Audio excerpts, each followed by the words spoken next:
이에 다니엘은 왕이 바벨론 지혜자들을 죽이라 명령한 아리옥에게로 가서 그에게 이같이 이르되 바벨론 지혜자들을 죽이지 말고 나를 왕의 앞으로 인도하라. 그리하면 내가 그 해석을 왕께 알려드리리라 하니, 이에 아리옥이 다니엘을 데리고 급히 왕 앞에 들어가서 아뢰되 내가 사로잡혀 온 유다 자손 중에서 한 사람을 찾아내었나이다. 그가 그 해석을 왕께 알려드리리이다 하니라. 왕이 대답하여 벨드사살이라 이름한 다니엘에게 이르되 내가 꾼 꿈과 그 해석을 내가 능히 내게 알게 하겠느냐 하니, 다니엘이 왕 앞에 대답하여 이르되 왕이 물으신 바 은밀한 것은 지혜자나 술객이나 박수나 점쟁이가 능히 왕께 보일 수 없으되 오직 은밀한 것을 나타내실 이는 하늘에 계신 하나님이시라. 그가 느부갓네살 왕에게 후일에 될 일을 알게 하셨나이다. 왕의 꿈 곧 왕이 침상에서 머릿속으로 받은 환상은 이러하니이다. 왕이여, 왕이 침상에서 장래일을 생각하실 때에 은밀한 것을 나타내시는 이가 장래일을 왕에게 알게 하셨사오며, 내게 이 은밀한 것을 나타내심은 내 지혜가 모든 사람보다 낫기 때문이 아니라 오직 그 해석을 왕에게 알려서 왕이 마음으로 생각하던 것을 왕에게 알려주려 하심이니이다. 왕이여, 왕이 한 큰 신상을 보셨나이다. 그 신상이 왕의 앞에 섰는데 크고 광채가 매우 찬란하며 그 모양이 심히 두려우니 그 우상의 머리는 순금이요 가슴과 두 팔은 은이요 배와 넓적다리는 노시요 그 종아리는 쇠요 그 발은 얼마는 쇠요 얼마는 진흙이었나이다. 또 왕이 보신즉 손대지 아니한 돌이 나와서 신상의 쇠와 진흙에 발을 쳐서 부서뜨리매 그때에 쇠와 진흙과 놋과 은과 금이 다 부서져 여름 타작마당에 겨같이 되어 바람에 불려 간 곳이 없었고 우상을 친 돌은 태산을 이루어 온 세계에 가득하였나이다. 아멘. 네, 잠깐 기도하겠습니다. 아버지 하나님, 또 가을비가 오고 있습니다. 아버지 하나님, 이 가을비로 인하여 더욱더 날씨는 쌀쌀해지겠지만 또 더욱더 큰 많은 열매들이 맺힐 줄 압니다. 우리 삶 속에서도 하나님 비바람 같은 일이 있지만 그것을 통하여 더욱더 많은 영적인 열매 맺게 해주시는 은혜라는 것 기억하며 오늘도 말씀 붙들고자 나왔사오니 하나님의 말씀으로 이 말씀 받게 하여 주시고 하나님과 동행하며 말씀 의지하며 살아가는 오늘 하루가 또 되게 하여 주옵소서. 감사드리며 예수님의 이름으로 기도드리옵나이다. 아멘. 네, 다니엘이 하나님께 환상을 받은 후에 근위대장 아리옥에게 갔습니다. 그러면서 지혜자들을 죽이지 말라, 그리고 나를 왕 앞으로 인도해 달라라고 말을 합니다. 그러면 자기가 왕에게 그 왕이 꾼 꿈과 해석을 알겠다라고 말을 합니다.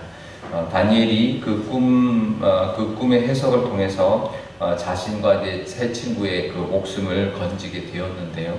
그런데 바벨론의 그뿐이 아니었습니다. 바벨론의 모든 지혜자들의 생명까지도 건질 수가 있었습니다. 그러니까 사실 다니엘 입장에서는 자기의 생명, 또 우리 세 친구, 우리 유대인 포로들의 생명에만 관심이 있을 수도 있었을 겁니다. 자기가 이제 생명을 건진 것, 또 우리 세 친구의 그 생명만 건지면 된다, 이제 그렇게 생각할 수도 있을 수도 있겠지만 하지만 다니엘은 그러지 않았다라는 거죠.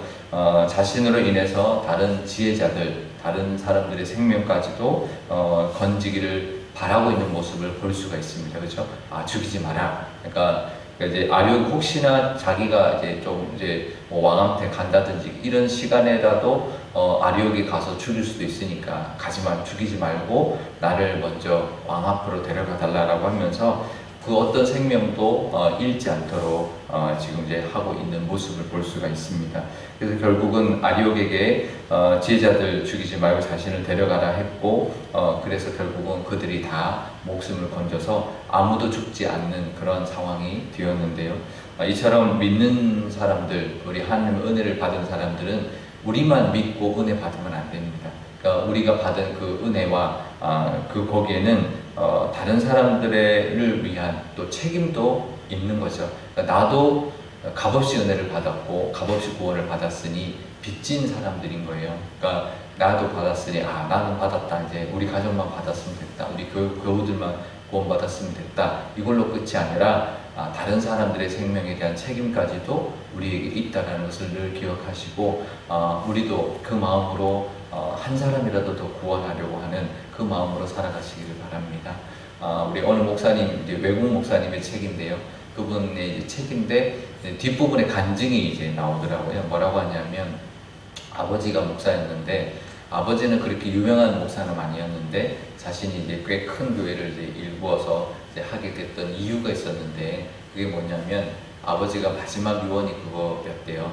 마지막 한 사람이라도 더 이제 한 사람이라도 더 구원해라라는 그 유언을 이제 남기고 이제 돌아가셨다라는 거죠. 그래서 그 목사님이 이제 더 많은 사람들에게 전도하고 구원하고 이제 그래서 이제 교회가 이제 하나님의 은혜 주셔서 교회가 이제 커졌다라는 거죠. 그래서 우리 삶 속에서도 그렇죠. 목사님이 교회를 크게 만들었다. 그러면 참 좋은 업적이지만 근데 그 안에는 내가 교회를 크게 하겠다라는 그 뜻보다는 한 사람이라도 더 구원을 하려고 했던 그 마음이 있었기 때문에 하나님께서 지지해 주신 거죠. 우리도 하나님의 은혜를 누리려면 먼저 그 마음이 있어야 합니다. 내가 생명을 빚진 자다. 그러니 나도 그 빚을 갚으며 한 사람이라도 또 나 때문에 구원받는 그런 은혜가 있기를 우리가 바라고 또 그러기 위해서 또 살아가는 그런 우리가 될 때 하나님께서 그것을 기뻐 받아 주실 거고 또 하나님이 우리의 그 모습을 사용하여 주실 줄 믿습니다. 그 은혜를 나누며 또 그 책임을 또 감당하며 살아가시기를 바랍니다. 그런데요, 그래서 사실 나중에 다니엘이 결국은 그 꿈을 해석하고 그 바벨론에서 높은 자리에 올라갔습니다. 그랬을 때 이 지혜자들이 어떻게 생각했을까요? 그래, 다니엘은 올라갈 만하다. 그랬을 겁니다. 자기 지혜만 자랑하고 자기 지혜가 높은 것 때문에 올라갔다면 시기만 했겠죠. 하지만 생명을 다니엘 때문에 건졌으니 다니엘이 높은 자리에 올라가도 그럴 만하다. 충분히 그럴 자격이 있다라고 여겼을 겁니다. 그러니까 우리도 하나님의 은혜를 누릴 때 그럴 만한 자격이 있다라고 볼 수 있으려면 많은 은혜를 나눌 때 우리도 그런 위치까지 또 가고 그런 은혜를 누릴 때 우리도 기쁘고 또 다른 사람에게도 그런 영향력을 미치며 살아갈 줄 믿습니다. 우리도 그 은혜를 받았을 때 세상 사람들에게 그 빛을 전하면서 또 우리도 그 책임이 있다는 것 늘 기억하며 살아가시기를 바라고요. 다니엘이 왕 앞에 이제 갔습니다. 그래서 왕이 그 꾼과 그 다음에 해석을 말하기 시작을 했는데, 근데 그 말을 시작할 때 가장 먼저 한 이 말이 있었습니다. 뭘까요? 이 꿈과 이 해석을 알게 하신 분은 하나님이시다라는 말을 먼저 합니다. 그러니까 사실 우리가 내가 죽을 위기에 처했었는데 하나님이 깨닫게 해주셔서 이게 꿈을 이제 해석하게 됐다. 그러면 얼른 쫓아가서 이제 이 꿈이 이렇지요 이렇게 하면서 그거부터 이야기할 수 있습니다. 그죠? 내가 살았다. 그 다음에 꿈은 이거다. 그거부터 이야기할 수 있지만 다니엘은 그러지 않았다라는 거죠. 다니엘은 이 은밀한 것을 나타내실 이는 오직 하늘에 계신 하나님밖에 없다. 이 세상에 이 바벨론에 있는 그 어떤 지혜자나 박수나 술사도 그 은밀한 것을 말할 수 없다. 이 은밀한 것을 말하시는 분은 오직 하늘에 계신 하나님뿐이다라고 하는 그 고백을 한 거죠. 우리도 이렇게 자신을 드러낼 수 있고 자신을 높일 수 있는 그 기회로 삼지 않고 이 다니엘이 하나님을 높이는 기회로 삼았다라는 겁니다. 우리도 그럴 때가 있죠. 하나님의 은혜를 주셨을 때 또 일이 잘 될 때 이제 우리 막 힘들 때는 기도합니다. 그죠? 하나님 이렇게 해주세요. 또 하나님 건져주세요. 기도하는데요. 정작 문제가 해결되고 일이 잘 되면 하나님께 감사하는 것을 잊어버릴 때가 있고 하나님께 영광 돌리는 것을 잊어버릴 때가 있습니다. 그러니까 하나님의 은혜였습니다. 하나님이 해주셨습니다라고 고백하고 하나님을 높이는 그런 기회로 삼아야 되는데 그것을 잊어버릴 때가 있으니 우리도 늘 하나님 은혜 주셨을 때 그 은혜를 누릴 뿐만 아니라 그것을 하나님을 높이는 기회로 문제 해결보다 내가 높아지는 것보다, 내가 뭔가를 은혜를 누리는 것보다 하나님을 높이고 하나님을 자랑하고 하나님께 영광 돌리는 것을 먼저 하고 그것을 하나님 앞에 올려드릴 수 있는 그런 우리가 될 수 있기를 바랍니다. 그럴 때요, 늘 하나님께서 그 은혜를 받으시고 우리에게 은혜 주셨을 때 하나님께 영광 돌리는 모습, 하나님을 높이는 모습을 받아주실 거고, 그러면 또 더 많은 은혜를 주셔서 또 지혜를 주시고 이끌어 주실 줄 믿습니다. 다니엘이 이때 지금 처음 하나님의 은혜를 누렸거든요. 근데 그때부터 하나님을 전하고 하나님을 높였습니다. 그래서 앞으로도 계속 다니엘에게 하나님의 은혜 주시고, 그때마다 다니엘은 하나님을 높였고, 또 하나님은 또 은혜를 주셨고, 또 다니엘은 그것을 또 하나님 높이는 기회로 삼아서 다니엘은 계속 하나님의 은혜를 누리고 살아갔습니다. 그러니까 우리가 하나님의 은혜를 누리고 살아가는 길은 하나님이 은혜 주셨을 때 하나님께 감사 올리고 하나님이 하셨다라고 고백하고 하나님을 이 땅 가운데 드러내면서 간증하면서, 우리가 세상 사람들에도요, 우리가 할 수 있는 두 가지가 있습니다. 당당하게 할 수 있는 것, 내가 너를 위하여 기도한다. 그건 누구한테 말해도요, 하지 말라고, 왜 하냐고 그러지 않습니다. 내가 하나님 앞에 교회 가서 너를 위하여 기도한다. 이거는 우리가 전도는 교회 가자 그러면 싫어하지만 기도한다 그러면 절대로 싫어하지 않습니다. 또 하나가 있습니다. 내가 이렇게 됐을 때, 뭔가 잘 됐을 때 사람들 축하하면 하나님이 해주셨다. 그 말을 하면요, 에이 무슨 이렇게 이야기하지 않습니다. 우리의 그 고백을 그들도 압니다. 하나님 하셨구나. 교회 다니니까 하나님의 복을 받는구나. 근데 우리가 그 말을 잘 못할 때가 있어요. 우리가 어떤 일이 있을 때 하나님이 하셨다라고 당당하게 또 하나님을 높이는 기회로 우리가 삼을 때 하나님이 기뻐 받으실 거고요. 그러면 또 그런 기회를 주실 겁니다. 그렇게 은혜를 누리고 또 은혜를 또 전하고 또 하나님을 높이고 살아갈 때 하나님도 기뻐하실 거고, 우리도 계속 그 은혜를 누리는 그런 지혜로운 우리의 모습이 될 줄 믿습니다. 지혜로운 자, 어떤 자일까요? 다니엘 같은 자입니다. 자기가 똑똑해서 지혜로운 자가 아니라 하나님께서 지혜와 명철을 주는 자가 지혜로운 자이니, 우리도 그렇게 하나님의 은혜로 지혜와 명철로 살아가시고, 우리 자녀들도 하늘 이 땅 가운데 지혜로운 자, 명철한 자, 그래서 또 하나님 앞에 쓰임받아서 높은 위치까지 올라가서 사람들에게 영향력 미치고 또 존경받으며 살아가려면, 그러면 하나님이 지혜를 주시고 명철을 주셔야 되는데, 그러려면 하나님께 영광 돌리고 하나님을 높일 때 그 은혜가 임한다라는 것을 늘 기억하시고, 그렇게 기도할 때 우리 자녀들도 이 다니엘 같은 은혜를 누릴 줄 믿습니다. 그 복이 다 있으시기를 주님의 이름으로 축원드립니다. 기도하실 때 오늘 이렇게 기도하면 좋겠습니다. 아버지 하나님, 문제가 해결되었을 때 가장 먼저 해야 될 일, 하나님께 감사하고 하나님께 영광 돌리고 하나님이 하셨다라고 고백함으로 하나님을 높이는 우리가 되게 해달라고 그렇게 우리가 기도하면 좋겠습니다.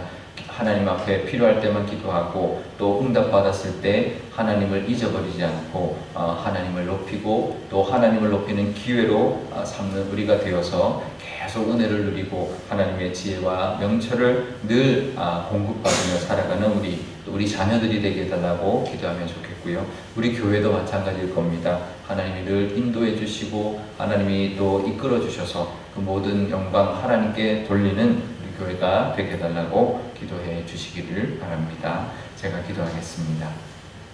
아버지 하나님, 감사합니다. 다니엘이 하나님 위기 가운데, 하나님 죽을 것 같았던 그 위기 가운데 하나님의 역사하여 주셔서 환상을 보여주시고, 그래서 자기도 생명을 건졌고 자기의 세 친구도 생명을 건졌습니다. 하지만 그것으로 그치지 않았고 하나님은 자기가 그 받은 하나님의 은혜로 말미암아 바벨론에 있는 모든 지혜자들의 생명을 건지는 데까지 나아갔고 그 책임까지 감당을 했습니다. 하나님, 우리도 하나님의 은혜를 누렸고 생명을 빚져 하나님께 받았으니 하나님 그 빚진 생명을 하나님 갚으며 그 책임을 하나님 다하며 살아가는 저희들 되게 하여 주옵소서. 또 우리 삶 가운데 하나님의 은혜 주셨을 때 이 다니엘처럼 하나님만 높이고 하나님을 드러내는 그런 기회로 삼는 저희들 될 때 하나님이 또한 더 많은 은혜와 또 지혜와 또 인도하심을 베풀어 주실 줄 믿습니다. 그 은혜를 누리며 살아가게 하여 주시고 우리 자녀들도 늘 하나님께 영광 돌리며 하나님께 기도하며 살아갈 때 하나님이 주시는 지혜와 명철로 이 땅 가운데 살아갈 줄 믿습니다. 그럴 때 하나님 이 땅에서도 어떤 자리에 이르게 될 것이며 또 사람들에게 영향력을 미치며 살아갈 것이며 또 하나님을 높이며 또 하나님을 전하며 또 사람들에게 또 많은 영향을 미침으로 말미암아 존경받고 영향력 미치는 우리 자녀들 다 될 줄 믿습니다. 우리 교회도 그런 교회가 되기를 원합니다. 66년 된 이 교회가 상일동에서 정말 아름다운 소문이 나며 또 아름다운 영향력을 미치며 살아가는 교회가 될 때 하나님도 영광 받으실 뿐만 아니라 이 땅이 우리 교회 덮보며 하나님의 은혜도 우리 교회를 통하여 나누어 감으로 또 하나님을 만나고 또 구원받는 많은 사람들이 우리 교회를 통하여 나타날 줄 믿사오니 그렇게 쓰임받는 교회가 되게 하여 주옵소서. 감사드리며 예수님의 이름으로 기도드리옵나이다. 아멘. 주기도문 하겠습니다. 하늘에 계신 우리 아버지의 이름을 거룩하게 하시며 아버지의 나라가 오게 하시며 아버지의 뜻이 하늘에서와 같이 땅에서도 이루어지게 하소서. 오늘 우리에게 일용할 양식을 주시고 우리가 우리에게 잘못한 사람을 용서하여 준 것 같이 우리 죄를 용서하여 주시고 우리를 시험에 빠지지 않게 하시고 악에서 구하소서. 나라와 권능과 영광이 영원히 아버지의 것입니다. 아멘.